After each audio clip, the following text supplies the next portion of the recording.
Welcome back, everyone, to episode 3 of the FreedomDoc webinar series.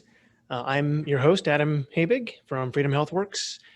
In association with Lean Frontiers, we're happy to bring you the third installment. I hope you've enjoyed the first two.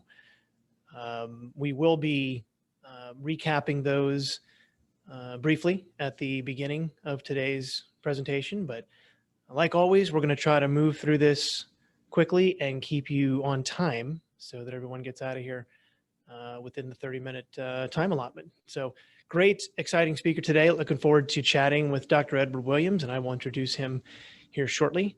But the title today of today's presentation, episode 3, is Thriving in Independent Practice. And I think the key word there is thriving, and we're going to talk about how that differs from merely surviving. It's an important distinction, but the subtitle, How Going Direct to Consumer Makes Physician Independence Viable, again, emphasizing again, because there was a time when independent physicians were the norm, and unfortunately today become very rare. But what we're going to show today is how the new model that we've been talking about, what we term direct to consumer medicine, really makes physician independence viable again. So welcome to part 3 of the FreedomDoc webinar series. To recap, if you're joining us for the first time, these are a series of short lunchtime webinars to educate, evaluate, and move interested stakeholders forward. And we take an approach that we start fairly broad and we narrow in on subject matter. So as we recap the first episode and the second, we'll see today we get pretty deep in the weeds with Dr. Williams in terms of what works, what doesn't work, and we've built this to emphasize some key points, but also to take into account your feedback in advance in terms of your FAQs. So we'll leave plenty of time at the end of the presentation to go through those. How to get the most out of this series? Please do ask us questions. We really value both pre and post episode questions. So we're going to address some of the most common recurring FAQs today at the end of the program, but by no means, if we don't get to your question, don't be deterred. Email us, get a hold of us, and we'll certainly address your concerns or your questions. But that's how we understand if we're hitting the mark on these episodes, if we're off base, what you really value and want to see in the 30 minutes you've devoted to hanging out with us today. So we appreciate that. And tune in. Again, Lean Frontiers has made each episode available, the recording. So if you can't catch an episode live, by all means, catch it later. And if this is your first time joining us, like I said today, feel free to go back and watch episodes 1 and 2. I think the flow of the chapter and verse of these episodes, it makes sense in a narrative format, because we started out episode 1 with an overview of direct-to-consumer medicine and how medical care is really becoming accessible, affordable, and convenient again, which is rare. People talk about medicine in those words. But episode 2, we had some great guests join us for a comparison of concierge medicine with direct care and how both of these innovative care models are similar and how they differ. And we'll recap both of those in just a second. Today's episode, Thriving in Independent Practice. Looking forward to hearing Dr. Williams talk about how he is thriving in independent practice today. And then coming up, we've had a lot of questions, and some of the FAQs today dealt with this, but moving beyond primary care into specialty medicine. How can specialists participate in this? Where do they fit in this alternative emerging direct-to-consumer model? Next episode, we're going to talk about that. We're going to hit that one head on. So if that interests you, be sure to tune in to the July episode. And then we're going to move on, involving direct specialty care in a deeper sense, episode 5, and then putting it all together for patients in episode 6. So that's just a little preview, kind of where we've been, where we're going. Episode 1, to recap, we talked about how direct consumer care is impacting the physicians and the patients who are part of it today. We talked about the key components. So if this is your first time seeing this, the key components of direct-to-consumer care. Number 1, pricing clarity. You're going to hear that as a recurring theme throughout this series. Pricing clarity is key. Healthcare is about the only industry where neither buyers nor sellers have any idea what the price is of the service they're transacting. And that is dangerous. And that's led to a lot of problems in healthcare today. So pricing clarity and then recurring revenue is a key part. And recurring revenue is just, it's the gold standard for what any business today seeks to generate. And in many cases, especially at the primary care level within direct-to-consumer medicine, recurring revenue is a foundational point. So that's a key component. The convenience of on-demand services. If you look at any successful consumer business today, consumer service business, on-demand services are all the rage. Whether it's Netflix, whether it's Uber, you name it, on-demand services are key. And this new model of medical care offers the convenience of on-demand services, whereas the traditional model really cannot offer that. And then fully focusing medical expertise on the critical issues. I think we're going to hear Dr. Williams talk a little more about that in his own practice. But once you excise the nonsense, the distractions, the components of traditional practice today in an insurance-based model that drains physicians' expertise and energy away on other non-critical elements of practice, get rid of those, get free physicians up to focus fully on the critical issues of healing patients. That's a key component of this direct-to-consumer model. The omissions that make that possible, number one, no third-party payment. So we are ditching the insurance reimbursement model in this new direct-to-consumer model, which also yields no hidden charges, no surprise bills, no waiting for an appointment or prior authorization, and no misalignment of interest. That's the key omission from the current model to the direct-to-consumer model. So that's a quick recap of episode 1. Episode 2, we heard from Dr. Phil Eskew and Dr. Ashley Ulp about concierge medicine versus direct care. And some key similarities, we mentioned the on-demand services are there for both, more time to fully focus on expertise or on the critical issues within a practice, and then the recurring practice revenue. These were all key similarities. The differences, concierge in a definitional sense continues to bill insurance in addition to the direct-to-consumer revenue. So that means you got to continue billing and coding, still have to bear a higher overhead with more staff. I think that's key today. We're going to hear Dr. Williams talk about some of the keys to thriving in independent practice. You're going to have to run a lean shop. And also legal concerns with concierge because you bump up against Medicare restrictions in terms of compliance. So those were the takeaways from episode 2. Concierge typically has a higher price point and a smaller patient panel as well. So today's takeaways, I like to lay out 3 to 5 points that hopefully you come away with if you grasp anything today in this half hour. Number 1, independent practice is once again viable and rewarding with a direct-to-consumer model. And again, independent practice has been going the way of the dinosaur for a couple decades now. And so it's really exciting to see independent docs like Dr. Williams that are picking up that mantle and making this viable again. And to make it viable, you have to do a few things differently though, and that's what we're going to talk about today. Number 2, it's important to recognize the difference between thriving and merely surviving. And that's key because there's been a lot, there's a lot of expertise out there, a lot of great medical minds who have talked about how to succeed in this new model. What we're going to talk about is how to thrive in this new model, not simply hanging on by the skin of your teeth, but how to launch and run a successful business, let alone a medical practice. Key to that is focusing on the vital few. And this, again, these principles cross boundaries beyond healthcare. I'm not a physician myself. I'm telling you, these are best practices that we've drawn in from outside the medical industry, from other successful consumer services business. So you have to focus on the vital few. Don't get bogged down in all the details, but outsource as much as possible. Again, you're running a lean shop, so you're going to have to rely on outside help to do a lot of things. 4, critical component, time is money. Time lost in any business launch or startup is costlier than you think. And it's not simply time lost in terms of a delay from the point you say, I want to do this to when you open your door. But once you open your door, time lost in terms of growing your practice to a break-even sustainable level and then beyond. That is so critical, especially in a model that's reliant on recurring revenue. Your revenue is going to increase geometrically as you add patients to this. So it's critical when you hear a lot of docs talk about a long, heavy slog to get from 0 to 100 or something. It's if we can compress that from 18 months down to 2 months, that period where you're running lean and you're really trying to get patients in the door as quickly as possible to get the revenue popped up to a break-even point. Time lost is much costlier than you think in terms of delays. So that's critical takeaway today. And number 5, no practice or business is an island. And that's really important.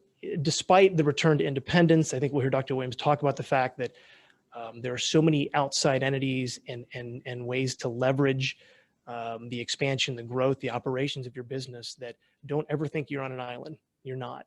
No business today can succeed in a silo. All small businesses are using these practices we're going to talk about. And if you're not, you're probably not going to survive because everyone else is doing things the way that consumer businesses have found is successful. So those are today's takeaways. I will pass the baton here to our featured speaker, Dr. Edward Williams. There's a brief bio. Founder of Foundation Direct Primary Care in Spanish Fort, Alabama. Great story, Dr. Williams. I won't try to tell your story because you are much better at it. So welcome to the program today. Thanks for joining. Hey, thank you for having me. I really appreciate it. Yeah, that picture's a little bit old. I'm about to add another one in August. So we're going to have to get a updated kid picture. So oh, congratulations. That's great. Yeah. Coming quickly. Super. Well, here, I'll let you tell your story and then we'll get right into some of the nitty gritty when it comes to startup challenges and some of the obstacles that you've encountered. Sure. My story could probably take an hour and a half to tell. So I will do the extreme Cliff Note version. As you can tell, graduated residency in 2019, was immediately employed by a large corporation owned hospital down in Foley, Alabama. And when that honeymoon period wore off due to the tune of a administrator pretty much marching into my clinic and telling me that this is their clinic, not yours. We're going to do things our way, like right out of the blue. I just, in my head, I was like, well, we're going to have to do something else. And then as we all know that COVID happened, and that gave outpatient clinics a lot of time to sit in your office and think about how to go about things. And then I came across Freedom HealthWorks and the direct primary care modality, and never looked back since. And not a day goes by where it's just not the best call that I've ever made. So did you want me to go into startup challenges as well? Sure. Appreciate the intro. Yeah, I think that and again, judging from some of the FAQs we received today, getting into some of the obstacles that you faced, both pre-startup, day one launch, and then following that, day 2 operational challenges. I think let's run through those because I think a lot of folks that are listening today are probably either encountering the same or fearing the same. Yeah. So start going into it first was just finding the right people to help us or help me get the business going. So Freedom HealthWorks was just critical in that, because as doctors, we don't know much about starting small businesses. We don't know much about taxes. We don't know much about the little bitty things that go into opening a small business, which is what a new practice is. Essentially, they don't really teach us anything about that in residency. So we're really good at medicine, not great at the other stuff. So me kind of getting into the weeds of not knowing what I didn't know, I think outsourcing that was just a great call as well, because there's so many things that you just don't know what you need to do. As far as cost goes, like I said, right out of the gate, my employer said, it's our way or the highway. So I was like, well, I'm going to get on that highway. sooner than later. So as soon as that happened, I started taking my paycheck and just, saving up half of it for the future. I didn't know what it was going to be, but I knew it wasn't going to be there. So I had a little bitty nest egg to help me with the cost. And as far as taxes and licenses go, that's going to be kind of unique to each state and county, maybe even municipal districts. I don't know. There seems to be licenses and taxes for every little thing you do. So just a heads up to anybody that's trying to get into it. Those were some of the things that kind of surprised me, but they weren't a big deal because I had some help, with all those things. And if I can interject, when it comes to cost, did your impression or your anticipation of startup costs change throughout the process? Or when you went into this, did you think I'm going to spend X and it was pretty much X when you got through? So I had X amount of money. And then as I was getting into it, I was like, I think I saved up way too much, because you think you need all this equipment and all the latest and greatest technology and all the most beautiful decorations on the wall. And so you start planning on that. But in reality, really, you only need patience and an internet connection. And you can get by with kind of minimal stuff as you get on. You don't have to go out and buy the most expensive ultrasound machine and have it sit in the corner before you even have a patient to ultrasound. It's just silly. But yeah, I think I overshot it, but I'd rather overshoot it than, undershoot it. In terms of being conservative with, I hear you. Right. Yeah, that's great. I think that's a valuable lesson that so often we see, business owners and physicians in particular make the mistake of overdoing it in terms of launch. There is no more critical metric to success than how quickly you can reach a break-even point with your business into it's tough to run lean forever, but certainly in the beginning, that's critically important. You keep costs down, you focus your energy on bringing revenue into the practice, bringing patients into the practice. And to your point, avoiding extraneous large costs. Some of those are unavoidable, but that's great advice. I was going to react to your notion of taxes and licenses. I'll tell you, Doc, as an attorney, I can't keep track of all the taxes, licenses, forms to check in all 50 states and all the jurisdictions. So it's not just doctors that are bewildered sometimes. Even those of us on the legal side struggle. Oh, good. Moving on, these are some points that you had called out, and they're kind of grouped into three buckets: really legal, operational, and then growth. Could you address some of the challenges you faced in terms of starting with the legal bucket up top? Legal counsel. So if you do anything that upsets your previous contract, just expect a giant, let's say, envelope that is stamped with an attorney that says you're doing something wrong, or a cease and desist letter or something like that. I'm speaking from experience there. So it would behoove everybody to, just have an attorney in mind.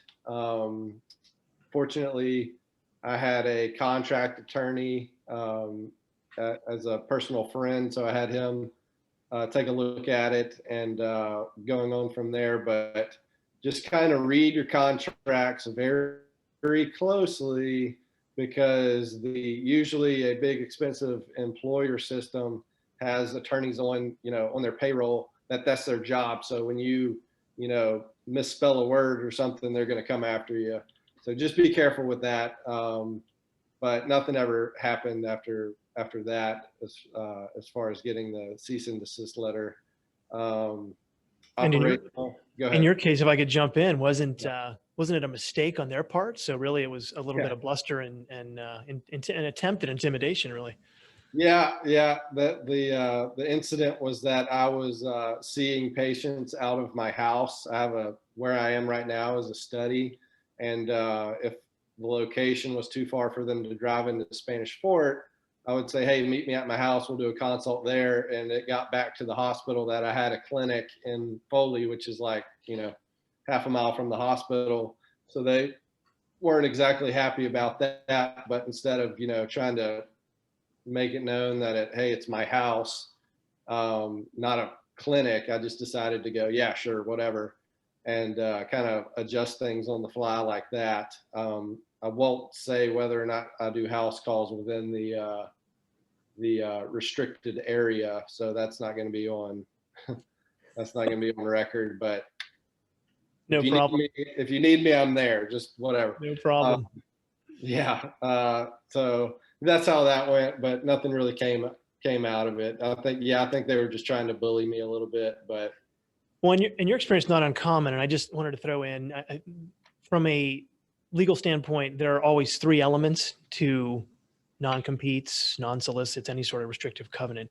They are limited by scope, by geography, and by length of time. So it is not enforceable for someone to say, thou shalt never work ever again anywhere in the country. They have to be reasonably tied to what the employer judges to be a defensible interest. So in your case, and in all cases, there's a geographic halo that's usually imposed. So once you're outside that halo, as Dr. Williams described, you are not subject to those restrictive covenants. There's a time element, usually can be a year, maybe 2 years, and then there's a scope. And there are some interesting thoughts around how practicing in a direct-to-consumer model really may not be competitive with an insurance-based hospital employment type model. We'll see how those play out. So I just wanted to throw that in. And another point, those of you who are listening who may be contemplating this model down the road, perhaps you're coming up on a contract renewal with your employer. Take a really, really hard look at some of the language. Maybe follow Dr. Williams' advice, call a friend who might be a contract attorney, or find one to have a look at your contract. Many times if you push back on some of those restrictive covenants, knowing that someday you might like to leave and get out of that contract, now's the time to excise those, to strike those out of your deal so that you're not subject, or try to shrink them in terms of time or geography, so they're not as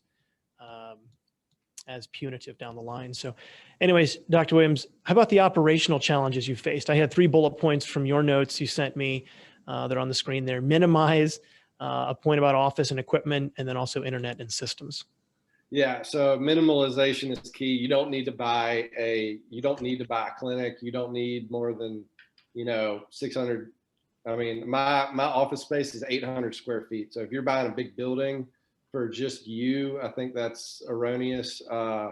Office and equipment. We talked about the office equipment. Really, I kind of added to it as we went along, and I actually found the most expensive piece of equipment, which was my exam table, off of Facebook Marketplace, because a doctor in neighboring Florida was moving on to concierge medicine. He was downsizing his giant clinic and was just giving away exam tables. So yeah, I drove out and got one of those.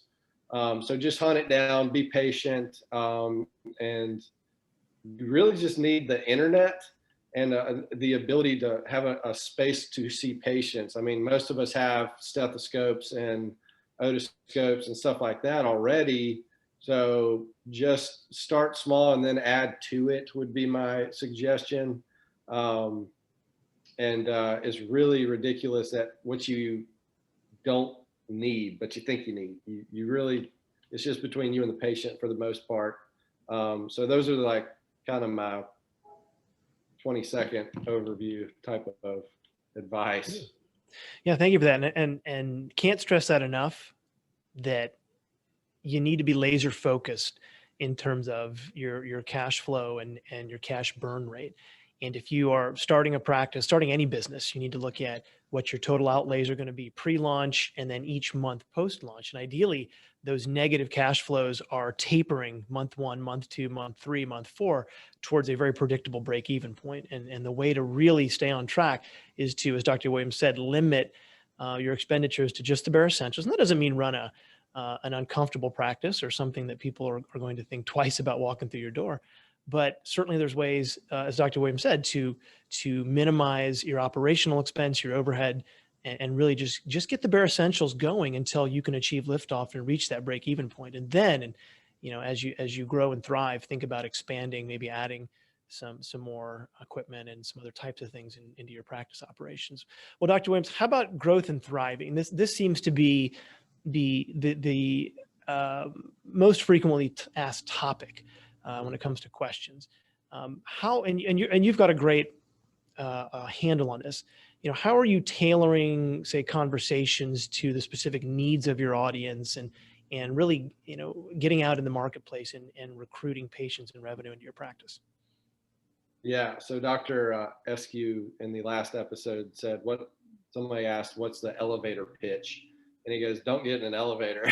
Like, I just thought that was hilarious, because he's absolutely right. Because if you start a conversation with somebody, it is not a 30-second conversation. And what I've been trying to do is engage with what their problem is. Everybody, I mean, you can say direct primary care is a membership-based arrangement between me and you as a patient, and that's like the one-liner, but they're like, okay, cool. So you really have to hone in on like what their issues might be, kind of know your audience, and tailor the conversations to what they might find as hitting a nerve with them. I've read a lot of books. I've got a couple on my desk. One's the one-page marketing plan, and then that one's by Alan Dibb, and then To Sell is Human by Daniel Pink. And I'm an introvert at heart, and you've got to get out of your box and go to Chamber of Commerce meetings, get involved with the community, get your name and face out there, get involved with business referral groups. They're everywhere. I had no idea they existed before I got into this world. But get involved, get your name out there, and somebody at each one of my talks that I've gone to, they have questions. They're like, how does this work? Like, tell me more about it. I've not gone to one talk that somebody hasn't signed up with my medical practice after speaking with them, because odds are either they or someone they know would benefit from this model. And once you get them on board and just do what you're built to do, which is deliver great medical care, they're going to sign up their families, they're going to sign up their friends, they're going to really. And in the book, the one-page marketing plan, it says, don't just create customers, aka patients in our world, create fanatics. They go out of their way to be like, you gotta, check this guy out. It's amazing. And really just seeing the results, and word of mouth marketing is doing best. I think that's kind of documented with all the DPC practices, that word of mouth really does well. And that's how you kind of arm yourself with kind of the strategies to go about it, was just reading the books and just getting out there. I'm awkward when it comes to, expos and stuff where you're just walking around going, hey, I'm Dr. Williams, this is what I do. But you got to do it, because it's something different, and they know that it can help them. So it's kind of unique. It's not just something that they've seen a million times, but just get out there, walk around, do it. I've had to talk myself into doing it multiple times, but never have I had a bad experience with putting yourself out there. But Let me ask, yeah. if I could, how frequently, because I'm sure some folks are wondering, are you getting out there? Could you just back of the napkin? Is it, what's the frequency of a one-to-many type speaking engagement, or a brief kind of a presentation? Last week I had 2. This week I'm doing this, and tomorrow I have a seminar that we're doing for the Young Professionals Summit down in my area. I try to do 1 or 2 things a week, whether it be a referral group or just a talk in front of a small business, and always tell them that if I can't help them, then if they have any questions or anything like that, to let me know, and just planting as many seeds as I can. And it's going really, really well so far. Great.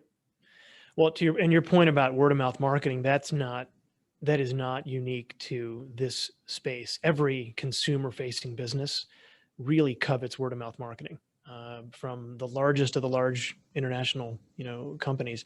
If they can get consumers broadcasting and evangelizing to other consumers, that's gold. So I think your focus on that is spot on. The one thing I would add to that is that the science of marketing to consumers has come so far just in the past 5-10 years. It's almost unrecognizable to someone who might have been in the marketing space a decade ago, because of the convergence of marketing to individuals, targeted marketing with social media, digital marketing, text-based marketing. These are some of the forces that are now ubiquitous throughout the consumer marketing world. And that the complexity of trying to do that on your own it can be bewildering. And so that's one of the points we had, and we'll review this at the end, was that no practice is an island, and it's good to outsource as much of that as you can. Certainly you're your best salesman right there in those one-to-many environments, where you can present your case to the audience. But in order to get in front of those folks and to drive that potential audience to you, that's what I would talk about. I don't fully understand it. Like I said, it's moving so quickly in the marketing space. But if you're not leveraging, the confluence of those different types of systems, and if you're looking at maybe a little more traditional type marketing, sometimes it might not hit the mark. So I'll, in the interest of time, we'll move on, Dr. Williams, to some of the FAQs. And we picked some that were interesting and some that were recurring. So how about this one? What are some of the unglamorous aspects of DPC? And I imagine they're going to look a lot like any sort of business when you're starting. You got to roll up your sleeves and do a lot more than you think. Yeah, and I love this question. That cracks me up. The unglamorous. So what's unattractive? What's unexciting about direct primary care? Really, and to be honest, it's just, I like unglamorous. I don't like, I like getting dirty. So to each their own on this answer, but I would say the kind of the nitty gritty, like finding a location, going through the contracting process, just the stuff that doesn't excite us as doctors, like pulling up. I had to redo the floors and paint the walls of my office, like that. That's kind of unglamorous, but just the unattractive stuff. That's just funny. That just kind of the nitty gritty stuff that keeps me from being a doctor. The stuff I had to do in order to be able to get patients in there and see patients, which is what I love to do. So fill in that blank. And that's what I would call the unglamorous aspects of DPC, the learning about taxes. That was the most boring book I've read. But just stuff like that is how that would go. Outsource, Yeah. especially those pieces, right? Here's one. And again, this seems to be where most questions converge. How do you market your practice? You talked about this. We just mentioned it. There are, in my mind, a couple different pieces of this. One is, how do you drive eyeballs to your practice, to you? And then secondly, how do you close them? Your pitch. They're obviously social media. My biggest are Instagram and Facebook, and then just unashamed asking people to like and forward your post and stuff. That gets a little bit of marketing out there, and then just boots on the ground, going to Chamber of Commerce meetings and just getting your face out there, because the more people see you, the more they are comfortable with your pitch. So just get out there is what I would say. And when you're getting out there, and you mentioned this when we were chatting yesterday, you're very adept at tailoring the message that you're delivering. So if you're in a room with folks who might value convenience or on-demand service over everything else, there's a particular pitch that dovetails back to direct consumer medicine. If you're in a room that is more concerned with cost control or things of that nature, there's a different message for them. Yeah. So really, and these books help out a lot, but really get to know who you're talking to. I gave a speech at a golf club the other day, and I just opened it with like, I know where I am. I'm at a golf club. Y'all obviously probably have a doctor in your pocket. So here's how I would help someone like you. If there's a medication that you're on it got moved from a formulary to a different one, and now you're paying out of pocket for it, maybe I can look it up. And somebody in the audience said, like, how much can you get uh, Novolog for? And in my pocket, I pulled out GoodRx, and I said, I can get it to you for, $98. And he was just like, yep, I'm signing up with you. So just tune into their nerve points. If they don't have insurance, go, I don't require insurance. Why don't you come and see me? But some people have insurance. So why would I need to see you if I have insurance? Be like, call your doctor right now and see if they pick up. Just hit them where they don't expect it. And there's so many different angles that you can take, especially if you're really amped up about what we're doing as DPC docs, that they feed off of that energy too. They're excited, that they get excited because you're excited. And that's kind of unique to see a doctor excited about his practice. So it almost markets itself when you're that excited to do it. They're like, oh, I'll just go check him out. But yeah, really tailoring the pitch to your audience is a critical skill to be able to master. I'm not there yet, but I'm getting there. I love that approach, and we might have to emphasize that more in our DPC Academy, so that we don't deter anyone that doesn't really feel like reading the books. That we're trying to give them crib notes, and so that comes through loud and clear. Reading stuff. Reading can be tough. Well, here's another one, and you answered this very well yesterday, very succinctly. How can a small independent practice compete with a larger hospital system? Yeah, my answer was don't. Yeah, just don't do it. Don't go to war with a big corporation and big hospital system. The more you read into what's going on with healthcare in America today, you'll realize that it goes all the way up to the top. So we will not be able to take on that giant titan of the industry without more of us getting together. So the way we take on that is creating more DPC clinics that together we stand a chance. But if you're going in alone, those lone wolves die. So just don't do it. Don't pick a fight with a giant corporation.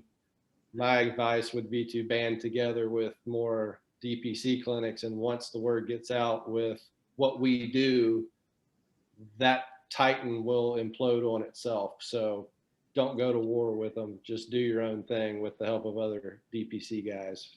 That's important. And certainly don't compete head on. I mean, in your case, offer something that's different, offer something that's better value, that's a different twist compared to what they're offering. And I think there's value there too. This is a really a legal question. How can existing Medicare patients remain in a DPC practice? And I think Dr. Eskew addressed this in the episode 2 commentary. And you certainly encounter this in your practice, Dr. Williams. Yeah, I definitely would defer to Dr. Eskew's explanation. But I do have Medicare patients in my practice. You just have to be very clear that it is not attached to anything Medicare related because I'm opted out. So they pay me for a different service. So you just have to make that absolutely clear to them. Yeah, they are treated like anyone else in your practice, but from their standpoint, they're going to pay just like anyone else. A question how this can move to the specialty world, and in the interest of time, we might want to move beyond because I believe the next episode will address the movement of direct to consumer medicine into the specialty world. Here's another question. How do you ensure access to state-of-the-art facilities, equipment, supplies, and staff? And you did allude to this earlier when you said, hey, strengthen numbers, outsource all you can, focus on the vital few. But in your experience, how have you managed this?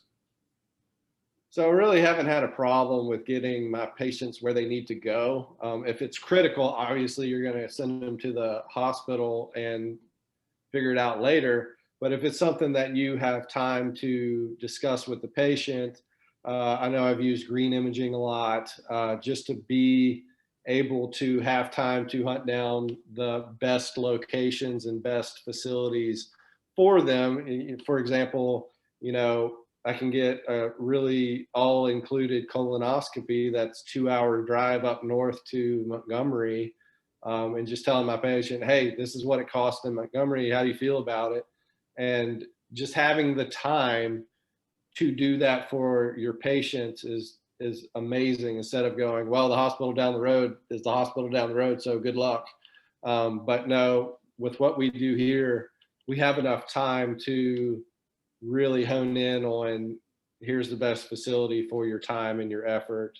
And they really appreciate that. But like I said, you just get on the internet and just go for it. And that's pretty much it. And I know that's one thing we do try to help you with is acting as that GPO in some sense at Freedom, where we can help tee up a lot of the different supplies you might need, assist with staffing, that kind of thing. But certainly, I would say that you're not in any sense struggling with access to these items. Right. That's correct? Okay. That's correct. Yeah. Do any specialists treat your patients differently coming from a DPC? Absolutely not. If anything, they appreciate the communication between the primary care and the specialist, because most in the world I used to work in, you would just hit that referral button and hope for the best. But now you have time to type in a good note and say, hey, Dr. Williams, this is why I'm sending them there. Here's my personal number if you have any questions. And the specialists really appreciate it, because that's less work that they have to do.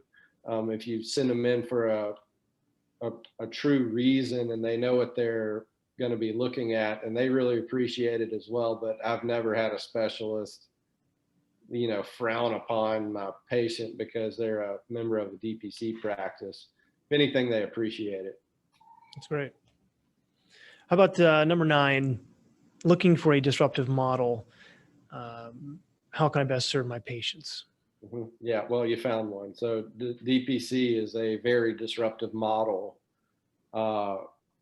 And how can you best serve your patients? You can best serve your patients by being the absolute best physician that you can.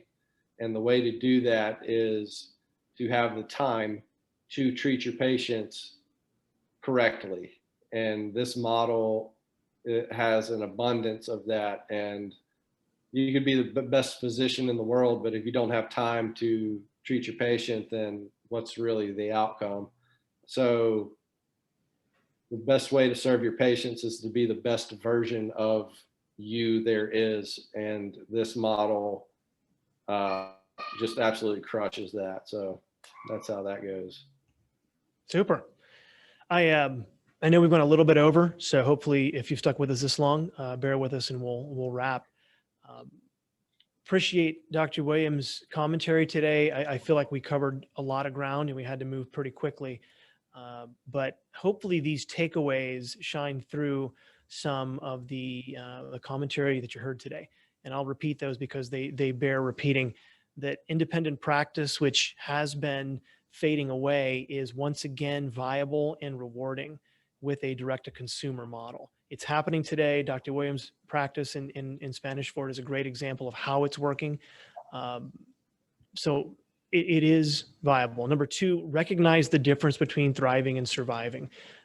Again, we do hear within the movement a lot of stories about folks, and they talk about the struggle, the absolute hanging on by your fingernails. I call it taking out your third mortgage and living on ramen for 2 years experience. That's not what this is. Okay, that's surviving. We're talking about thriving. We're talking about launching a practice using best practices from other industries, other consumer service industries, to truly thrive, to minimize that ramp up time to where you're breaking even and you're thriving, and now you're enjoying the practice that you've always wanted. So there's a difference there. Number 3, focus on the vital few. You heard Dr. Williams talk about really trying to minimize things like overhead and extraneous cost, outsourcing as much as possible to keep costs down. These are things that are critical. And if you don't go in with a game plan, with a financial and an operational game plan, you're going to get lost many times. And many physicians have tried to do this and unfortunately foundered because they didn't adhere to principles like this. Number 4, time is money.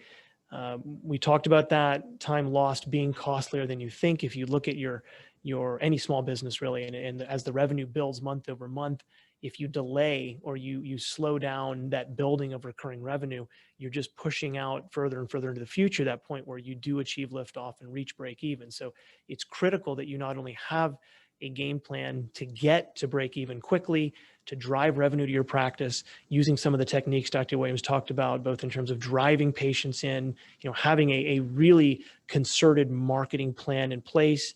Don't try to do it all on your own, because there are lots of experts out there. And certainly that's what we try to do at Freedom, is bring that together to put that at your fingertips so that you can then get on to closing those patients and driving revenue to your practice. But be aware of time and delays, very costly in any small business. And then number 5, no practice or business is an island. It's just not feasible today. In order to thrive independently, you're going to have a lot of connections outside your business. And Dr. Williams, you mentioned the strength in numbers as the movement grows and as more direct to consumer practices emerge, capitalizing on that. But again, everything from the operational aspects, you mentioned the internet, the systems, back office, all these things that allow you to focus on those critical few. Those are important to get a handle on, to know what they are, and recognize that you're not on an island when you're trying to start any business, especially a practice. So those are the takeaways today. The next webinar, and we hope you've enjoyed this today, Thursday, July 22nd, we're going to talk about this direct-to-consumer model beyond primary care. So that's going to be fun, leading up to the FreedomDoc conference this October. The conference bringing everything together. So again, not to short the landing here, but I know we're a little long on time today. Hopefully, if you couldn't stick with us the entire time, you can go back and catch the tail end of the presentation. But Dr. Williams, thank you for joining us today, and we appreciate your commentary and your insight. Anytime. Thank you for having me. Skylar, back to you. All right, awesome. Thank you both so much. And thank you to everybody who submitted your questions. I did just send a chat out. You will receive a link to view this recording within 24 to 48 hours. And it does also look like Dr. Williams answered your questions in the Q&A feature. So thank you for that. And everybody have a great day. Enjoy your weekend. Thank you.